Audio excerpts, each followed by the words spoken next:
Hey guys, quick video today. I've just come out of a vendor meeting with someone that's going to auction in about 10 days and just sat down with the owner and the agent just to talk about price feedback, what's happening in the market, you know, percentages of properties that are selling prior to auction, competition and the ones that are selling on the day, and then as a result, you know, potentially what could happen post-auction. But we don't focus too much on post-auction, of course.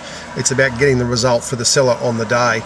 What I want to talk about quickly now is I'm just seeing time and time again when we're talking price feedback, generally the seller is going to be higher than the market feedback. So what I focus on with sellers is that there's always what I call the gap.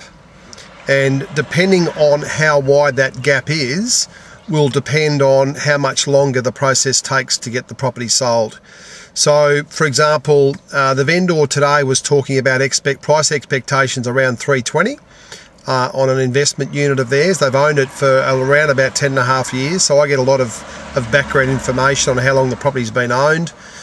And I talked to them specifically about where they are in terms of their expectations, and as I said, in this case it was 320. Now the feedback on this particular property was probably up to and including 300, but nothing north of that. So the feedback is principally between 270 and 300. Okay, so what the angle I take, I guess, with the seller is that they've actually created that gap.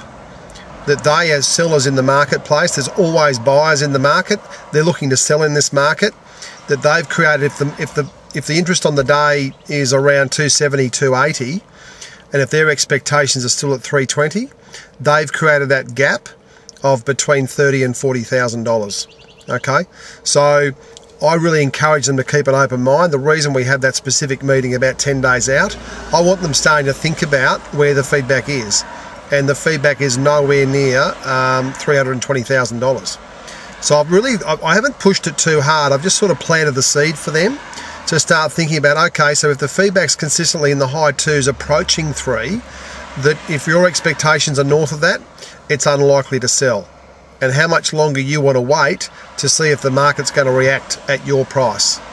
So it's a little, I guess, tip in terms of how vendors or sellers perceive price. There's always going to be buyer feedback regardless of market conditions, and just emphasize or indicate to the seller that they're the ones that have created the gap, not the market.